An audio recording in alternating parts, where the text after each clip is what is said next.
नमस्कार दोस्तों, स्वागत है आप सभी का हमारे इस न्यू वीडियो में। आज की वीडियो में हम कर्मयोग पुस्तक जो कि स्वामी विवेकानंद जी के द्वारा लिखी हुई है, उसके 8वें भाग 8वें चैप्टर जो कि एक कर्मयोग का आदर्श, उसके ऊपर बात करेंगे।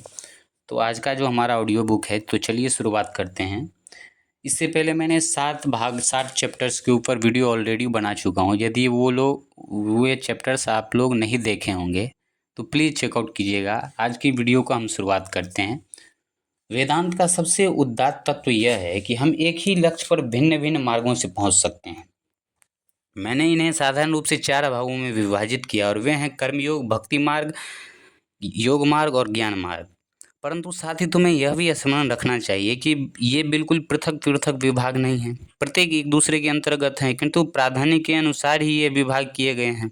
ऐसी बात नहीं है कि तुम्हें कोई ऐसा व्यक्ति मिले जिसमें कर्म करने के अतिरिक्त दूसरी कोई शक्ति न हो, अथवा जिसमें केवल भक्ति या केवल ज्ञान के अतिरिक्त और कुछ न हो।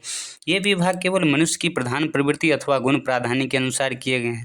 हमने देखा है कि अंत में ये सब मार्ग एक ही लक्ष्य में जाकर एक ही हो जाते हैं और सारे धर्म और सारी साधन प्रणाली हमें उसी एक चरम लक्ष्य की ओर ले जा रही है। वह चरम लक्ष्य क्या है, यह बताने का यत्न मैं पहले ही कई बार कर चुका हूँ। मेरे मतानुसार वह है मुक्ति। एक छोटे से परमाणु से लेकर मनुष्य तक, अचेतन प्राणहीन जड़ वस्तु से लेकर सर्वोच्च मानव वात्मा तक, जो कुछ भी इस विश्व में देखते हैं, अनुभव करते हैं या श्रवण करते हैं, वे सबके सब मुक्ति की ही चेष्टा कर रहे हैं।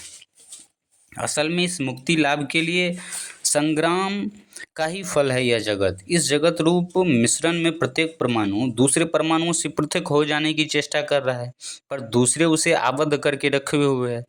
हमारी पृथ्वी सूर्य से दूर भागने की चेष्टा कर रही है तथा चंद्रमा पृथ्वी से। प्रत्येक वस्तु अनंत विस्तारोन्मुख है। इस संसार में हम जो कुछ भी देखते हैं, उन सब का मूल आधार मुक्ति लाभ के लिए संग्राम ही है। इसी की प्रेरणा से साधु उपासना करता है और चोर चोरी।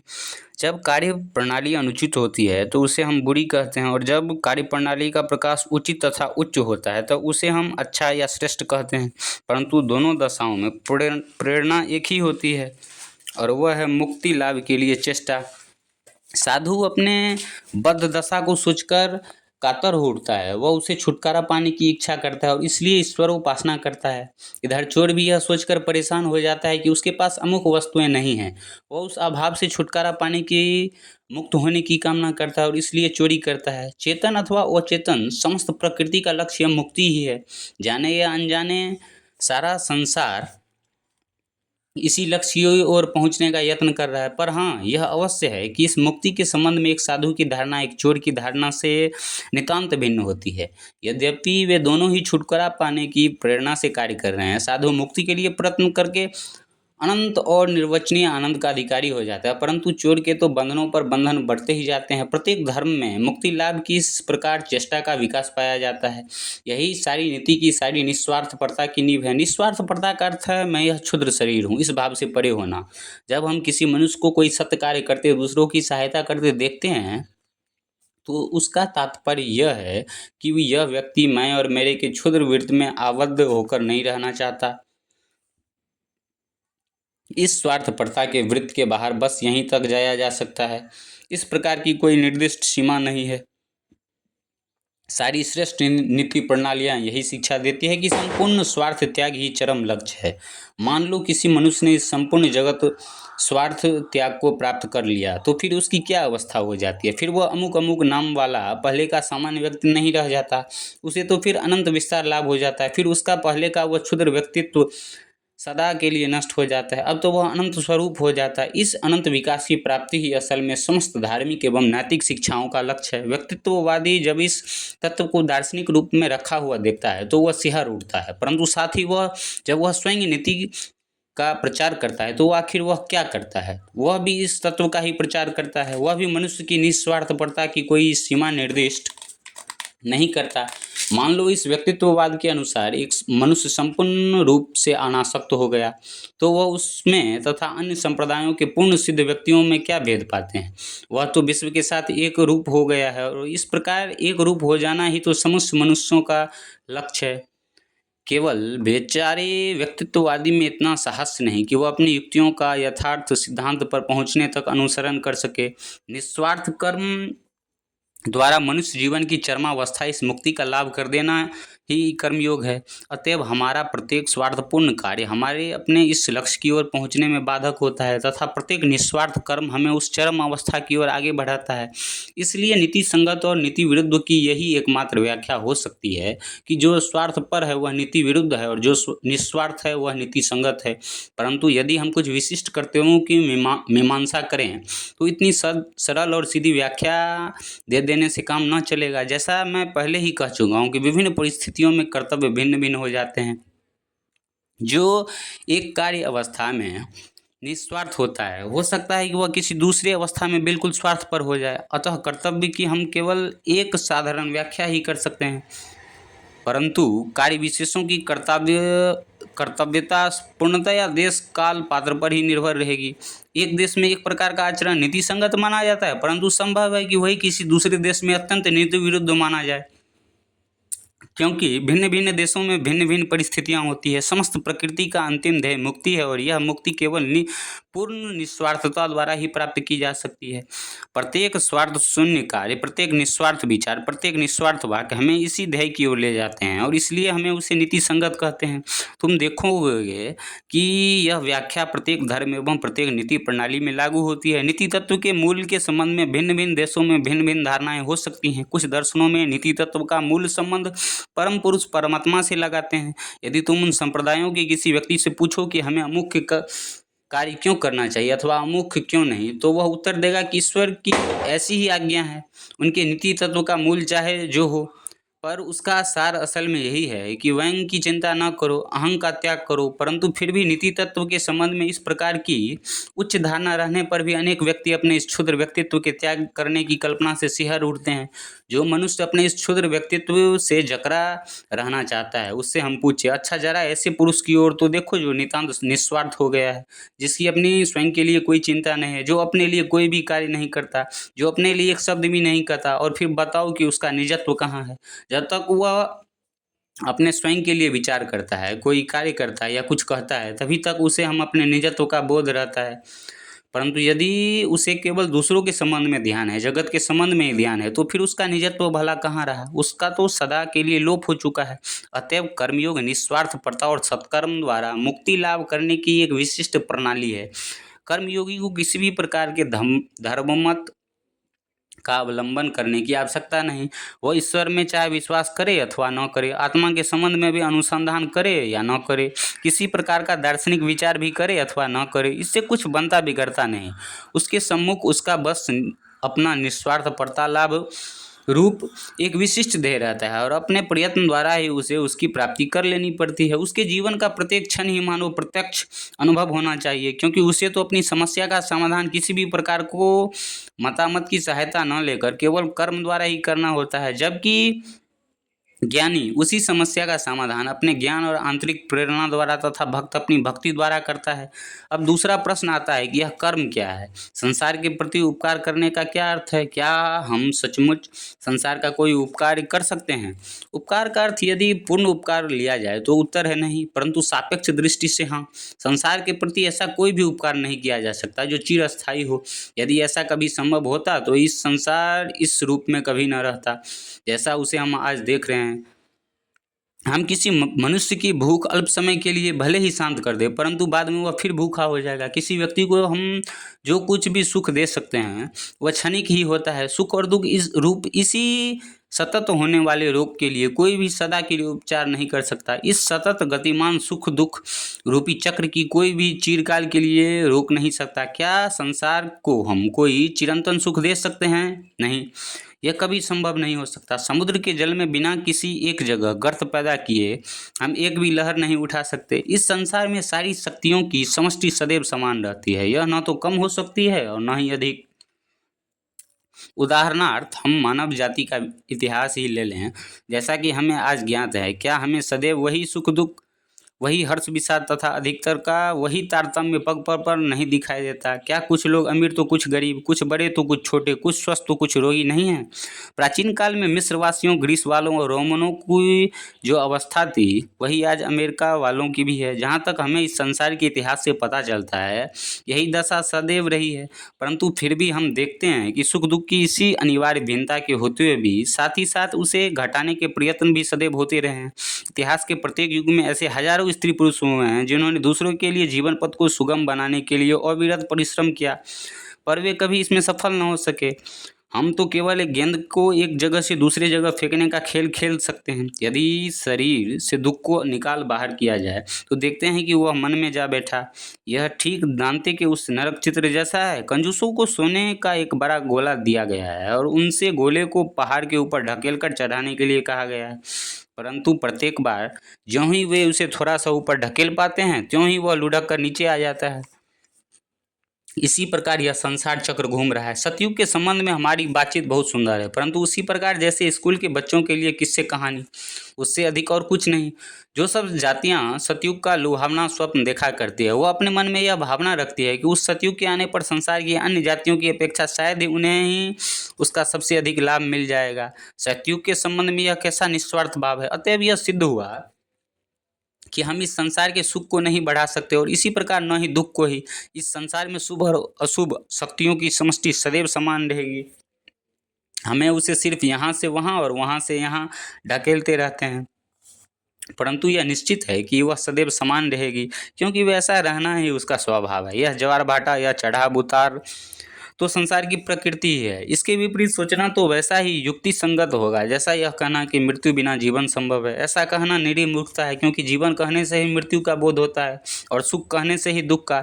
एक चिराग सतत जलता जा रहा है और यही तो उसका जीवन है। यदि तुम्हें जीवन की अभिलाषा हो तो उसके लिए तुम्हें प्रतिक्षण मरना होगा। जीवन और मृत्यु एक ही चीज के विभिन्न पहलू हैं, केवल अलग अलग दृष्टिकोणों से भिन्न भिन्न दिखाई मात्र देते हैं। वे एक ही तरंग के उत्थान और पतन हैं और दोनों को मिलाने से ही एक संपूर्ण वस्तु बनती है। एक व्यक्ति पतन को देखता है और निराशावादी बन जाता है और दूसरा उत्थान देखता है और आशावादी बन जाता है। बालक पाठशाला जाता है, माता पिता उसकी पूरी देखभाल करते हैं, तब उसे हर एक वस्तु सुखप्रद मालूम होती है। वही आवश्यकताएं बिल्कुल साधारण हुआ करती हैं। वह एक बड़ा आशावादी बन जाता है। पर एक वृद्ध को देखो जिसे संसार के अनेक अनुभव हो चुके हैं, वह अपेक्षाकृत शांत हो जाता है और उसकी गर्मी काफ़ी ठंडी पड़ जाती है। इसी प्रकार वे प्राचीन जातियां जिन्हें चहुं और अपने पूर्व गौरव के केवल ध्वंसावशेष ही दृष्टिगोचर होते हैं, स्वभावतः नूतन जातियों की अपेक्षा कम आशावादी होती है। भारतवर्ष में एक कहावत है, 1000 वर्ष तक शहर और फिर 1000 वर्ष तक जंगल। शहर का जंगल में तथा जंगल का शहर में इस प्रकार परिवर्तन सर्वत्र ही होता रहता है और लोग इस तस्वीर को जिस पहलू से देखते हैं उसी के अनुसार वे आशावादी या निराशावादी बन जाते हैं। इसके बाद हम साम्य भाव के संबंध में विचार करेंगे। उपर्युक्त सतयुग संबंधी धारणा से अनेक व्यक्तियों को कार्य करने की प्रेरणा मिली है। बहुत से धर्म इसका अपने धर्म में एक अंग के रूप में प्रचार किया करते हैं। उनकी धारणा है कि परमेश्वर इस जगत का शासन करने के लिए स्वयं आ रहे हैं और उनके आने पर फिर लोगों में किसी प्रकार का अवस्था भेद न रह जाएगा। जो लोग इस बात का प्रचार करते हैं वे अवश्य मतांध हैं, किंतु उनमें सचमुच बड़ी आंतरिकता होती है। ईसाई धर्म का प्रचार भी तो इसी मोहक मतांधता द्वारा हुआ था और यही कारण है कि ग्रीक एवं रोमन गुलाम इसी ओर इतने आकृष्ट हुए थे। उनका यह दृढ़ विश्वास हो गया था कि इस सतयुगी धर्म में गुलामी बिल्कुल न रह जाएगी, अन्न वस्त्र की भी बिल्कुल कमी न रहेगी और इसलिए वे हजारों की तादाद में ईसाई होने लगे। जिन ईसाइयों ने इस भाव का प्रथम प्रचार किया वे वास्तव में अज्ञानी मतांध व्यक्ति थे, परंतु उनका विश्वास निष्कपट था। आजकल के जमाने में इसी सतयुगी इस भावना ने साम्य स्वाधीनता और भ्रातृभाव का रूप धारण कर लिया है, पर यह भी एक मतांधता है। यथार्थ साम्य भाव न तो कभी संसार में हुआ है और न ही कभी होने की आशा है। यहाँ हम सब समान हो ही कैसे सकते हैं। इस प्रकार के असंभव साम्य भाव का फल तो मृत्यु ही होगा। जगत की उत्पत्ति तथा उसकी स्थिति का कारण क्या है? साम्य का अभाव, केवल वैषम्य भाव। जगत की प्रारंभिक अवस्था में, प्रलयावस्था में ही संपूर्ण साम्य भाव हो सकता है। तब फिर इन सब निर्माणशील विभिन्न शक्तियों का उद्भव किस प्रकार होता है? विरोध, प्रतियोगिता तथा प्रतिद्वंद्विता द्वारा ही। थोड़ी देर के लिए मान लो कि संसार के सभी भौतिक परमाणु संपूर्ण साम्यावस्था में स्थित हो गए, तो फिर सृष्टि रहेंगी कहाँ? विज्ञान हमें सिखाता है कि यह असंभव है। स्थिर जल को हिला दो तो तुम देखोगे कि प्रत्येक जल बिंदु फिर से स्थिर होने की चेष्टा करता है, एक दूसरे ओर इसी हेतु दोहराता है। इसी प्रकार यह जगत प्रपंच उत्पन्न हुआ है और इसके अंतर्गत समस्त शक्तियाँ एवं समस्त पदार्थ अपने नष्ट साम्य भाव को पुनः प्राप्त करने के लिए चेष्टा कर रहे हैं। पुनः वैषम्यावस्था आती है और उससे पुनः इस सृष्टि रूप मिश्रण की उत्पत्ति हो जाती है। वैषम्य ही सृष्टि की नींव है, परंतु साथ ही वे शक्तियाँ भी जो साम्य भाव स्थापित करने के लिए चेष्टा करती है सृष्टि के लिए उतनी ही आवश्यक है जितनी कि वे जो उस साम्य भाव को नष्ट करने का प्रयत्न करती है। संपूर्ण साम्य भाव अर्थात समस्त प्रतिद्वंदी शक्तियों का संपूर्ण सामंजस्य इस संसार में कभी नहीं हो सकता। तुम्हारी उस अवस्था को प्राप्त करने के पूर्व ही सारा संसार किसी भी प्रकार के जीवन के लिए सर्वथा अयोग्य बन जाएगा और वहाँ कोई प्राणी न रहेगा। अतएव हम देखते हैं कि सतयुग अथवा संपूर्ण साम्य भाव की ये धारणाएं इस संसार में केवल असंभव ही नहीं वरन यदि हम इन्हें संपूर्ण रूप से कार्य रूप में परिणत करें तो वे हमें निश्चय प्रलय की ओर ले जाएगी। वह क्या चीज़ है जो मनुष्य मनुष्य में भेद स्थापित करती है? वह है मस्तिष्क की भिन्नता। आजकल के दिनों में एक पागल के अतिरिक्त और कोई यह न कहेगा कि यह सब मस्तिष्क के समान शक्ति लेकर उत्पन्न हुए हैं। हम सब संसार में विभिन्न शक्तियाँ लेकर आते हैं, कोई बड़ा आदमी होकर जाता है, कोई छोटा। इस जन्मगत विभिन्नता को अतिक्रमण करने का कोई मार्ग नहीं है। अमेरिकन इंडियन लोग इस देश में हजारों वर्ष रहे और तुम्हारे जो पूर्वज आए उनकी संख्या बहुत कम थी, परंतु उन्हें थोड़ी से व्यक्तियों ने इस देश में क्या क्या परिवर्तन कर दिए। यदि सभी लोग समान हो तो उन इंडियनों ने इस देश के उन्नत करके बड़े बड़े नगर आदि क्यों नहीं बना दिए? क्यों वे चिरकाल तक जंगलों में शिकार करते हुए घूमते रहे? तुम्हारे पूर्वजों के साथ इस देश में एक दूसरे ही प्रकार की दिमागी शक्ति, एक दूसरे ही प्रकार की संस्कार समष्टि आ गई और उसके फलस्वरूप यह परिस्थिति उत्पन्न हो गई है। संपूर्ण साम्य भाव का अर्थ है मृत्यु। जब तक यह संसार बना रहेगा तब तक वैषम्य भाव ही रहेगा ही, और यह सतयुग अथवा साम्य भाव तभी आएगा जब कल्प का अंत हो जाएगा। उसके पहले पूर्ण साम्य भाव नहीं आ सकता, परंतु फिर भी साम्य भाव की यह धारणा हमारे लिए कार्य में प्रवृत्ति देने वाली एक प्रबल शक्ति है। जिस प्रकार सृष्टि के लिए वैषम्य उपयोगी है उसी प्रकार उस वैषम्य को घटाने की चेष्टा भी नितांत आवश्यक है। जिस प्रकार वैषम्य न होने की सृष्टि नहीं रह सकती उसी प्रकार मुक्ति एवं ईश्वर के पास लौट जाने की चेष्टा बिना भी सृष्टि नहीं रह सकती। कर्म करने के पीछे मनुष्य का जो हेतु रहता है वह इन दोनों शक्तियों के तारतम्य से ही निश्चित होता है और कर्म करने के ये भिन्न भिन्न उद्देश्य चिरकाल तक विद्यमान रहेंगे, कुछ बंधन की ओर ले जाएंगे और कुछ मुक्ति की ओर। संसार का यह चक्र के भीतर चक्र एक भयानक यंत्र है। इसके भीतर हाथ पड़ा नहीं कि हम गए। हम सभी सोचते हैं कि अमुक कर्तव्य पूरा होते ही हमें छुट्टी मिल जाएगी, हमें चैन की सांस लेंगे, पर उस कर्तव्य का मुश्किल से एक अंश भी समाप्त नहीं हो पाता है कि एक दूसरा कर्तव्य सिर पर आ खड़ा होता है। संसार की यह प्रचंड शक्तिशाली जटिल यंत्र हम सबकी सबों को खींचे ले जा रहा है। इससे बाहर निकलने के केवल दो ही उपाय हैं। एक तो यह है कि उस यंत्र से सारा नाता ही तोड़ दिया जाए, वह यंत्र चलता रहे, हम एक और खड़े रहें और अपनी समस्त वासनाओं का त्याग कर दें। अवश्य यह कर देना तो बड़ा सरल है, परंतु इसे अमल में लाना असंभव सा है। मैं नहीं कह सकता कि 2 करोड़ आदमियों में से एक भी ऐसा कर सकेगा। दूसरा उपाय है हम इस संसार क्षेत्र में उतर आएं और कर्म का रहस्य जान लें। इसी को कर्मयोग कहते हैं। इस संसार यंत्र से दूर न भागो, वरन इसके अंदर ही खड़े होकर कर्म का रहस्य सीख लो। भीतर रहकर कौशल से कर्म करके बाहर निकल आना संभव है। इस यंत्र के भीतर से ही बड़ा बाहर निकल आने के मार्ग है। अब हमने देखा कि कर्म क्या है। यह प्रकृति की नींव का एक अंश है और सदैव ही चलता रहता है।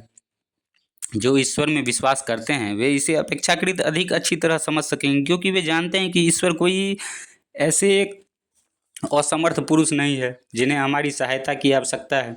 यद्यपि यह जगत अनंत काल तक चलता रहेगा, फिर भी हमारे ध्येय मुक्ति ही है। निस्वार्था ही हमारा लक्ष्य है और कर्मयोग के मतानुसार उस ध्येय की प्राप्ति कर्म द्वारा ही करनी होगी। संसार को पूर्ण रूप से सुखी बनाने की जो सब भावनाएं हैं वे मतांध व्यक्तियों के लिए ही प्रेरणा शक्ति के रूप में भले ही अच्छी हो, पर हमें यह भी जान लेना चाहिए कि मतांधता से जितना लाभ होती है उतना ही हानि भी होती है। कर्मयोगी प्रश्न करते हैं कि तुम्हें कर्म करने के लिए मुक्ति को छोड़कर अन्य कोई उद्देश्य क्यों होना चाहिए? सब प्रकार के सांसारिक उद्देश्य के अतीत हो जाओ। तुम्हें केवल कर्म करने का अधिकार है, कर्म फल में तुम्हारा कोई अधिकार नहीं। कर्मण्येवाधिकारस्तु मा फलेषु कदाचन। कर्मयोगी कहते हैं कि मनुष्य अदय व्यवसाय द्वारा इस सत्य को जान सकता है और इसे कार्य रूप में परिणत कर सकता है। जब परोपकार करने की इच्छा उसके रोम रूप में बीत जाती है तो फिर उसे किसी बाहरी उद्देश्य की कोई आवश्यकता नहीं रह जाती। हम भलाई क्यों करें? इसीलिए कि भलाई करना अच्छा है। कर्मयोगी का कथन है कि जो स्वर्ग प्राप्त करने की इच्छा से भी सत्कर्म करता है वह भी अपने को बंधन में डाल लेता है। किसी कार्य में यदि थोड़ा सा भी स्वार्थ पड़ता रहे तो वह हमें मुक्ति करने के बदले हमारे पैरों में एक और बेड़ी डाल देता है। अतएव एकमात्र उपाय है समस्त कर्म फलों को त्याग कर देना, अनासक्त हो जाना। यह जान रखो कि न तो यह संसार हम हैं और न हम यह संसार, न हम यह शरीर है और न वास्तव में हम कोई कर्म ही करते हैं। हम हैं आत्मा, हम अनंत काल से विश्राम और शांति का आनंद भोग रहे हैं। हम क्यों किसी के बंधन में पड़े? यह कह देना बड़ा सरल है कि हम पूर्ण रूप से अनासक्त रहें, परंतु ऐसा हो किस तरह? बिना किसी स्वार्थ के किया हुआ प्रत्येक सत्कार्य हमारे पैरों में एक और बेड़ी डालने के बदले पहले की ही एक बेड़ी को तोड़ देता है। बिना किसी बदले की आशा से संसार में भेजा गया प्रत्येक शुभ विचार संचित होता जाएगा। वह हमारे पैरों में से एक बेड़ी को काट देगा और हमें अधिकाधिक पवित्र बनाता जाएगा, जब तक कि हम पवित्रतम मनुष्य के रूप में परिणत नहीं हो जाते। पर हो सकता है यह सब आप लोगों को केवल एक अस्वाभाविक और कोरी दार्शनिक बात ही जान पड़े जो कार्य में परिणत नहीं की जा सकती। मैंने भगवत गीता के विरोध में अनेक युक्तियां पढ़ी हैं और कई लोगों का यह सिद्धांत है कि बिना किसी हेतु के हम कुछ कर्म कर ही नहीं सकते। उन्होंने शायद मतांधता से रहित कोई निस्वार्थ कर्म कभी देखा ही नहीं, इसलिए वे ऐसा कहा करते हैं। अब अंत में संक्षेप में मैं तुम्हें एक ऐसे व्यक्ति के बारे में बताऊंगा जो सचमुच कर्मयोग की शिक्षाओं को प्रत्यक्ष अमल में लाए थे। वे कर्मयोगी थे बुद्धदेव। एकमात्र वे ही इन सब बातों को संपूर्ण रूप से अमल में ला सके थे। भगवान बुद्ध को छोड़कर संसार के अन्य सभी महापुरुषों की निस्वार्थ कर्म प्रवृत्ति के पीछे कोई न कोई बाह्य उद्देश्य अवश्य था। इन्हें छोड़कर संसार के अन्य सभी महापुरुषों दो श्रेणियों में विभक्त किए जा सकते हैं। एक तो वे जो अपने संसार में अविवर्तन भगवान का अवतार कहते थे, दूसरे वे जो अपने को केवल ईश्वर का दूत मानते थे। ये दोनों अपने कार्य की प्रेरणा शक्ति बाहर से लेते थे, बहिर्जगत से ही पुरस्कार की आशा करते थे, चाहे उनकी भाषा कितनी भी आध्यात्मिकतापूर्ण क्यों न रही हो। परंतु एकमात्र बुद्ध ही ऐसे महापुरुष थे जो कहते थे कि मैं ईश्वर के बारे में तुम्हारे मतांतरों को जानने की परवाह नहीं करता। आत्मा के बारे में विभिन्न सूक्ष्म मतों पर बहस करने से क्या लाभ? भला करो और भले बनो, बस यही तुम्हारे निर्वाण की ओर अथवा जो कुछ सत्य है उसी की ओर ले जाएगा। उनके कार्यों के पीछे व्यक्तिगत उद्देश्य का लवलेश भी न था और उनकी अपेक्षा अधिक कार्य भला किस व्यक्ति ने किया है? इतिहास में मुझे जरा सा एक ऐसे चरित्र तो दिखाओ जो सबसे ऊपर इतना उठ गया हो। सारी मानव जाति ने ऐसा केवल एक ही चरित्र उत्पन्न किया है। इतना उन्नत दर्शन, इतनी अद्भुत सहानुभूति, सर्वश्रेष्ठ दर्शन का प्रचार करते हुए भी इन महान दार्शनिक के हृदय में क्षुद्रतम प्राणी के प्रति भी गहरी सहानुभूति थी और फिर भी वे स्वयं के लिए किसी प्रकार का दावा नहीं कर गए। वास्तव में वे ही आदर्श कर्मयोगी हैं। पूर्ण रूपेण हेतु शून्य होकर उन्हीं ने ही कर्म किया है और मानव जाति का इतिहास यह दिखाता है कि सारे संसार में उनके सदृश श्रेष्ठ महात्मा और कोई पैदा नहीं हुआ। उनके साथ किसी की तुलना नहीं हो सकती। हृदय तथा मस्तिष्क के पूर्ण सामंजस्य भाव के वे सर्वश्रेष्ठ उदाहरण हैं। आत्मशक्ति का जितना विकास उनमें हुआ उतना और किसी में नहीं हुआ। संसार में वे ही सर्वप्रथम श्रेष्ठ सुधारक हैं।